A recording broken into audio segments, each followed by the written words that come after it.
Sa mga kabayan natin na gusto at nagbalak pumunta sa Canada bilang isang mga trabahador, no? Kung kayo man ay nagbalak dito, sana po ay mapanood niyo buo ito ating video.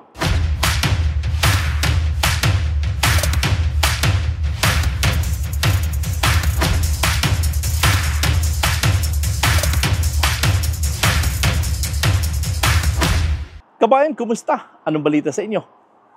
So yun guys, ito ating pag-usapan ngayon ay itong ang 40 katrabahador ang kinakailangan na mag-apply kayo dito, no? Kung kayo man ay qualify. And again, sinasabi ko nga na dito sa pag-apply sa Canada, importante na talagang maayos ang inyong mga paggawa ng inyong mga resume upang kayo nga ay matanggap, mapansin ng mga employer. Kasi kung hindi naman ganun kaganda ang inyong mga qualification at ang inyong mga work experience, mahirapan talaga kayo. Okay? So, but again, ako muna ay magpapasalamat doon sa mga taga Philippine Embassy sa Ottawa, ano? At saka sa mga nagtatrabaho diyan sa Philippine Embassy. Maraming salamat po sa inyo at ako po ay masaya ulit na nagkita-kits tayo diyan. So, balit again guys, again, sabi ko nga na dito sa Canada, dahil nga sa dami ng kompetisyon sa naghahanap ng mga trabaho, kailangan talaga na maayos, maganda ang inyong mga qualification.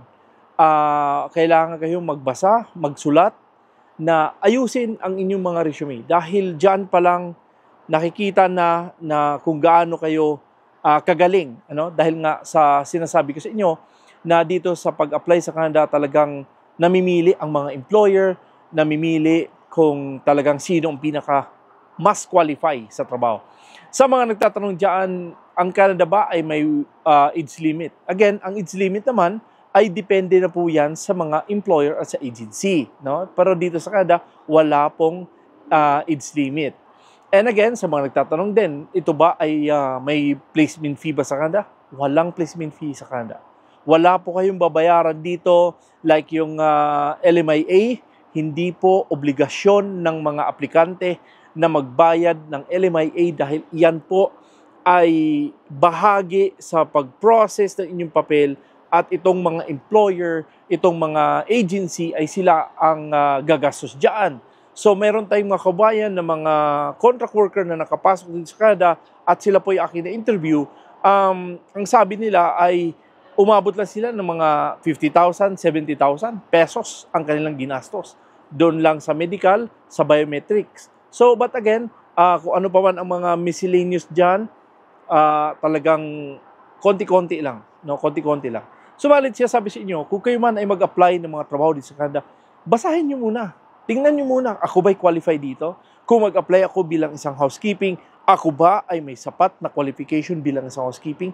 Kung ako ba ay mag-apply bilang isang welder, ako ba ay matanggap sa trabaho? Ano ba ang mga requirements nila? Kaya nga sinasabi ko sa inyo, kaya lang ang problema kasi dito ay hindi nga kayo nanonood ng mga video ko. Hanggang 1-2 minutes lang, wala na, umaalis na kayo. So paano kayo magkaroon ng mga ideya kung paano mag-apply dito kung hindi naman kayo nanonood? Gusto nyo lang spoon feeding na, huwag kayo masanay dyan.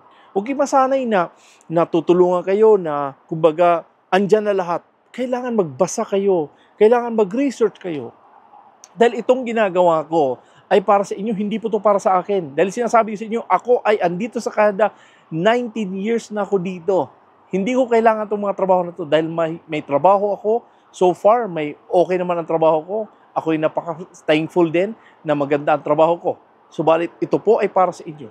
Nasa sa inyo na po ito. Kung kayo man ay tumanggap ng aking mga advice, nasa sa inyo na po yan. Okay? So, but again, guys, itong ating pag-usapan ngayon ay mga trabahador. Ito po ay 40 katrabahador ang kinakailangan dito. At ito po ay walang placement fee. At ito po ay nasa Pilipinas, ang kanilang agency, at wala kayong babayaran dito. Okay? So, importante, tingnan natin, basahin natin. Kung kayo man ay qualified, then that's good. Pero kung hindi kayo qualified dito, then maghanap tayo ng mga trabaho na para sa inyo. But importante na kayo ay magbabasa. Okay? So, maraming guys, tingnan natin dun sa kanilang website at sana po ay masundan ninyo upang makita niyo kung kayo ba ay qualified dito. So yun guys, ito po ay trailer truck driver. Ito po ay First Dynamic Personal Resources Incorporated at ito po ay nasa Quebec na trabaho at 40 katrabahador dito at ito po ay matatapos sa October 3 Again, sinasabi sa inyo, huwag kayo masyadong magmamadali mag-apply kung hindi pa ready ang inyong mga qualification or ang resume ninyo, huwag kayo magmamadali. Meron tayong time dito, October 3. May ilang pang weeks na para makapag-apply kayo dito. Ano ba ang job description dito? So, ito yung importante. Ang job description, importante po yan kung kayo man ay mag-apply ng mga trabaho dito dahil sa job description na yan, ay dito malalaman kung kayo ba ay qualify, mayroon ba kayong sapat na qualification, and again, kung kayo man ay gagawa ng inyong resume, pwede nyo kopyahin to, ilagay sa resume nyo, at dagdagan nyo na lang kung ano pang mga ginagawa nyo. Okay? So, but again guys, ito po ay mga move trailer around the yard according to the factory's needs. Have a responsibility for one or more trucks or trailers. Put the canvases on and remove the canvases as needed on certain specialization or specialized trailers. Exchange information on the status of the various load with the responsible parties. Okay? So again, sabi ko sa inyo, ako po ay may class 1. Pwede rin akong magmamaneho din ng mga nag-truck dahil meron akong sapat na qualification dito at ako po ay may lisensya sa truck driving. So again, ito po ang qualification. Kung kayo man ay qualify dito, subukan nyo din to. Kung kayo man ay may mga work experience na 5 years, subukan nyo yan. At again, candidate must be a bachelor's degree, college degree, or other or similar field. Have a good communication skills and present yourself professionally and maintain trucks, fuel, and cleanliness, etc. So talaga naman, importante yan, no? Additional information dito, hitch and unhitch 32-foot trailer. Ay nako, napakadali lang yan mag-hook and hook. And again, ito po ay walang placement fee. So again, sa mga nangarap ng mga trabaho dito, na again, sinasabi ko nga na napakagandang opportunity kung ano man ang inyong mga ginagawa sa inyong mga previous jobs, isulat ninyo ang inyong description dahil andyan sa mga description, nakabase ang mga employer or itong mga agency na nagbabasa sila. Dahil kung hindi naman maganda ang inyong mga resume sa pag-apply ng mga trabaho dito sa Canada, talagang mahirapan kayong makapasok ng trabaho dito. Dahil nga again, sinasabi sa inyo, ang kompetisyon ay mataas. Subalit, paano natin malalampasan yung ating mga katunggali sa pag-apply ng mga trabaho dito? Although, sinasabi dito, 40 katrabahador kailangan, importante na meron kayong sapat na pinangsusulat kung ano pang mga ginagawa nyo sa pagiging truck driver. Of course, dito nga, importante na kayo naglilinis ng sasakyan, kayo ay nagpi-fuel, kayo ay talagang nagmi-maintain ng sasakyan. Titingnan ninyo kung yan ba ay, ano ba yung may tunog yung makina. Yun ang ginagawa ko nung ako'y nag-truck driver nga, dahil titingnan mo yung iyong sasakyan ng kondisyon. Kung ito bang kondisyon ng sasakyan ko is maganda, talaga, takbo tayo. Kasi ang truck ay tumatakbo yan, 24 hours. Tumatakbo yan. Humihinto lang yung sasakyan namin kung talagang kinakailangan pahintuin. Pero kung hindi siya pahintuin, tuloy-tuloy ang makina niya. 24 oras ang takbo niyan. Tuloy-tuloy kaming nagpatakbo at talagang walang pakialam sa gasolina. Tuloy-tuloy lang din. Okay? So kami, nung ako ay nag-drive ng truck from Calgary going to Toronto and Toronto to Texas, talagang napakalayo ng travel namin. Kaya, again, hindi para sa akin yung trabaho na yan. Subalit ako po ay meron lang akong class 1.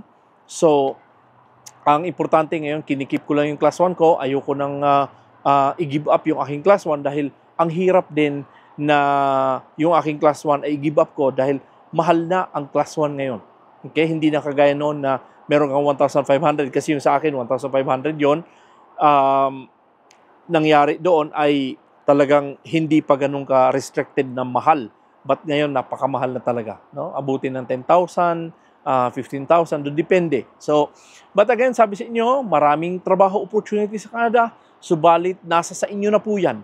Kung ang inyong pag-a-apply ay ayon sa inyong work experience, dahil nga sinasabi ko sa inyo na mag-apply kayo na ayon sa inyong work experience. Dahil kung hindi man ayon sa experience niyo, apply lang kayo ng apply lang ng apply, kahit wala kayong qualification, apply.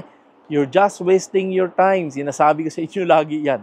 Nagsayang kayo ng oras kung kayo man ay talagang tuloy-tuloy nyo yung inyong habit na mag-apply lang kayo kahit hindi kayo qualify. Okay? So para kayong sinasabi ko sa inyo, marami po akong mga videos dito sa ating channel at sana po ay mapanood ninyo at kung hindi po yung nakapag-subscribe, sana po ay makusid yung i-like, i-subscribe at huwag niyo kalimutan lagi i-click ang notification bell para updated kayo tuwing meron ko in-upload dito nga sa ating channel.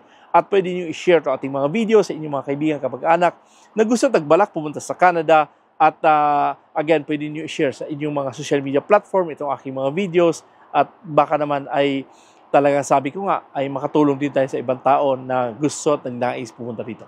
Subalit siya sabi ko, kung kayo man ay mapagawi dito nga sa Calgary, andito ako sa Calgary, mag-PM lang o mag-message lang kayo dyan or mag-comment lang kayo, magkape-kape tayo. Okay? So but anyway guys, again, maraming salamat ulit sa inyo for subaybay sa aking channel. Ako po si Noy Tebs.